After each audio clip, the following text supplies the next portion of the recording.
Welcome to another video, something a bit different today. We are trying a completely stock Tesla, not a highly modified one like we typically do, but the most basic Tesla Model Y. So why are we doing this? Because the Model Y standard, so the base spec one, might be the best Model Y. Why? Because first of all, it's cheaper. So we're in the UK, this is the cheapest or less expensive, more budget-friendly Tesla Model Y you can get. It gets rid of a few things that after driving it for a little bit, you figure you don't really miss that much because it's just as peppy as the two-wheel drive Tesla Model Y. And some of the stuff they get rid of is actually better for some applications. So, for instance, you don't have the glass roof anymore, or it's actually a glass panel, but you don't see through, which makes it even cheaper to do. They got rid of the front bar, which I don't mind too much. I think it looks quite good, like the Tesla Semi with the new headlights. The bumper is a bit different. The wheels are 19-inch in the UK, meaning you could get some off-roady tires easily. I wish they would have done the 18-inch wheels like they do in America, but not in the UK. On some markets, the mirrors are not motorized. You still have the motors in the UK, so happy days. The windows are single panel. So in many ways, it makes you feel like the new Model Y standard is a Model Y 1.5. So a mix between the older Model Y and the newer one. But I guess you get the best of the new one and the price point of the older one, so all good. The interior is almost the same as the newer Model Y, but you get a different console, or actually you have no console, which is quite practical if you want to put your bag in. You don't have the regular console, but you have plenty of room and cup holders, everything you need. The trim is quite nice. You have the fabric seat, which for the soft roading application, I would like to take this on, is even better. You're losing the cooling option on the seats, but you keep the heating option, not only on the seats, but also on the steering wheel, which for a budget car is quite fantastic, actually. Let's check out the rear. So, funny thing, the car is made to be less expensive, meaning they got rid of certain aspects of it, such as the LED strip. However, they brought back the older round glass panel with a new panel, which makes me wonder, how do you make the car cheaper if you have to develop a brand new tailgate for the Model Y? So, I don't know, nobody knows. Does it matter? Not really, it's cheaper, happy days. And also, because it's a Model Y, you have plenty of room to go on a longer weekend camping. So I've got the sleeping bags, I got the air compressor to deflate the tires when we go off-road, and I've got Jim being the camera. So should we tell them what we did earlier in the back of the Model Y? Maybe not. Maybe not on YouTube. Anyway, hey, let me introduce you to Jim, who is definitely not a guru. Hello. But I think he's a guru. Tell us a little bit more about your channel. So my channel focuses very much on new cars, things like car finance, car leasing deals, that kind of stuff, and a bit of consumer advice as well. The boring stuff, I say. Yeah, much more boring than Jerome's, and really badly produced as well. So I wouldn't watch it if I were you. Actually, there will be a link right in the description. What I like is how much production you do, how many cars you get the chance to test, and how much feedback you give to the people that don't really care about cars in general. They just want something that works. So many people buy a car like they buy a washing machine. They don't care what it is, and you tell them which one is the best. And exactly. As we've driven this today, this might be the best Model Y you can get, at least in the UK market, because the price difference between this and the one above, the long-range rear-wheel drive, is quite significant. It's not the same on all markets, but in the UK, it really makes you consider this option. And in some ways, I think it doesn't feel like a step down. It feels like a different choice. Things like the center console being different. Actually, you've got more room for your legs and you can fit a bag in there, and you know. Also the fabric, I think it would be ideal if it was an option when you get whatever, even a performance one. I would love to see fabric cooled seats. Yeah. That would be quite nice. But as you say, it's more like a parallel option rather than a downgrade. It doesn't feel like a downgrade car whatsoever. It is just as peppy as well, I shouldn't say as peppy, but it's peppy enough. Yeah. As we've seen driving 0 to 60, definitely slower. But 20 to 50, it feels like a regular Model Y. And still good fun in the twisty stuff. Yes. Like really good fun in the twisty stuff, considering the size, weight, shape, etc. It's more fun than it should be. Another thing we haven't mentioned yet is the battery. They haven't, cut off too much of it. You still have well above over 300 miles, which for, again, budget-ish option, is fantastic. Yeah. It competes with so many cars in the UK now. I think it's going to bring a lot of people to the Tesla ecosystem and the supercharging network because they've never really considered Tesla before. Absolutely. And this is the perfect segue to testing the Tesla. Another way Tesla managed to get the car a bit cheaper.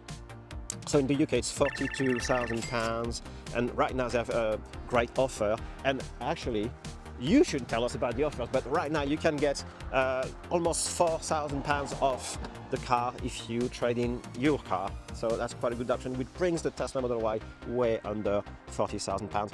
Another way I was saying they managed to get the price lower is to bring back the regular damper. So it's not just box standard dampers, and you do feel the difference. I was in the back earlier when you were driving, Yep.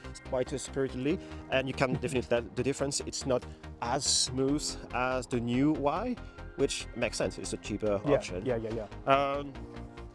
The guys at Tesla haven't really told us everything about the drivetrains, but from what I understand, the inverter is different. So it might be a bit. It might be the way they managed to get the car significantly cheaper. It's just on the drivetrain aspect of it and the battery pack, because the rest of it just feels like a regular Model Y. Another way they did manage to make the car slightly less expensive is by removing quite a few bits under the bonnet. So yes, same thing, another panel that was developed. So it's like a fiber-ish.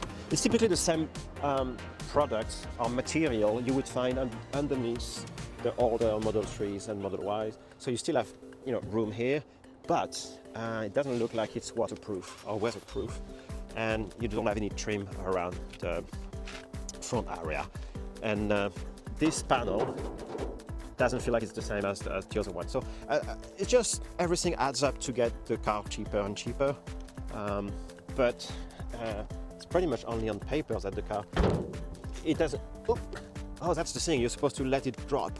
But going back to the car, it doesn't feel like a cheap option whatsoever. It feels like it's another vehicle in the range, but definitely not a cheaper option. And that's the thing, for some people, the things that they've taken away are things that are not necessarily going to bother you, and things that you can still live with perfectly fine on a day-to-day basis, but maybe you want to save £6,000-7,000. Yes, and typically you would not test drive both back to back, so you don't have anything to compare with. It's just because we're used to drive both options.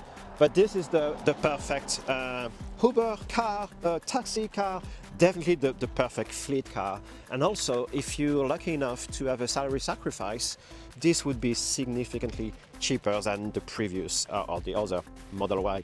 So this is £299 on a lease, but again, with salary sacrifice, this would probably be £210-220 pounds per month, which I imagine you will look into. Maybe I can link to your videos, because this is a game changer. If you can get a Model Y sub £250 per month, it opens it to a much wider market. Exactly, and people can enjoy the cheaper running costs and everything else. And maybe this is, some people's entry point to EV now, where they've always said previously it's too expensive. It's a kind of high earners option. This might be the thing that gets more people in. It's not only that, but also I remember when I went away from my V8 car to a Tesla, if I had leased the car, it would have been the same price at what I used to pay for petrol or gas. So £250 if you drive a lot, as a family or as a business, you typically spend £250 a month, definitely more than £200 a month driving your petrol or diesel car. So it's a no-brainer. Especially in the UK, where the supercharging network is really good. All right, so let's have a look if there's anything different on this standard. So the main difference here on the panel is mainly the seat, because the seat you adjust through the screen, which can be a bit annoying, but how often do you actually move your seat? Doesn't really make any difference, and you can also use your steering wheel. However, the steering column now is manual, so that's one way to save a little bit of money. Other than that, all the rest of it, you still have everything you would get from your regular Tesla. Obviously, you only have to chill and standard, that's it. But if you wanted to upgrade to full self-driving, you could obviously, and you've got everything else you would get on the regular Tesla. Now, depending on how much full self-driving is in the UK when it arrives, it might be a bit of a challenge to upgrade several £1,000s above your £40,000 Tesla, but hopefully there will be an option to actually subscribe every month, so it doesn't make such a difference. Alright, so going back to the driving, 0 to 20, the car feels heavier. Not that it is, it's just the way it's tuned. And again, the reason why the car is slower, especially from 0 to 20, 0 to 30, is for insurance purposes. So the car is now slower, which keeps the Mr. Insurance Man very happy. So this makes it cheaper to buy, this makes it cheaper to run, meaning it's a cheaper option altogether. And so the drivetrain can probably do way more, but this is the way the car is set up. But once you push it in the corners, see we are at 40, and if I were to push it, it still goes to 50 in an instant. So on the day-to-day, you probably won't see much difference as it becomes a day-to-day driver. Again, 0 to 20, it's a bit heavier, a bit slower, but again, only because we compare it to our cars. I think it's just much more powerful and peppier than most people will be upgrading their car with this Model Y standard. Suspension is firmer. It's probably, again, you get 90% for 20% cheaper of a car or 15% cheaper of a car. It's the best of both worlds. If you are really on a tight budget or you don't want to go over 40 to 42,000 pounds, it's a really good option. Which actually makes it quite tricky to go above, and unless you really want more range or you want all those creative comfort, spending an extra 7-10k, go up all the way to 60,000 pounds for the top of the range options, make it a bit tricky. I'd be happy with this every day. So Model Y standard, you get probably 90 to 95% of the new Model Y for probably 10-15% less than the regular price, so it's definitely something to consider. What I would really like to do, and why I would potentially get one, is to take this as a soft-roading option. I know it's only a rear-wheel drive, but with some all-terrain tires and a roof rack, because I mean you could have a roof rack on this, you don't see through the glass bit. It would be a fantastic option to go in the UK, green laning around the country, go all the way to Scotland, sleep in the back, camp mode, can't wait. So probably it's the next step. For the white standard, tires, roof rack, a few bits, maybe even a roof tent for the kids. Would you believe me if I told you you can do a radical change to your car in less time it takes to supercharge your Tesla? Let's check it out. I have partnered with Halo Black to create a custom design that hides your old rim and replace it with a nice flush disc that not only protects your rims but also improve efficiency. First step is to install the hub. It just goes in, you can push this in, tighten it by hand, then you use a special tool. Here we go. Next step is just to open the disc, and this one is the custom design one. 88 miles per hour, because when this baby hits 88, you're gonna see some serious. Next step is simply to screw this on, and because this is the right side of the car, screw anti-clockwise and use the tool to lock it in. And to secure the whole thing, you screw on one very last screw. All right, it only took 12 minutes, which is way less than it takes the Tesla to supercharge. So in the next few weeks, I will know if efficiency has actually improved. But in the meantime, you can order your own set of discs. And again, you can use any numbers, any letter you want, up to 25 characters, and use the code below. But more importantly, send us your photos of your Tesla with your Halo disc.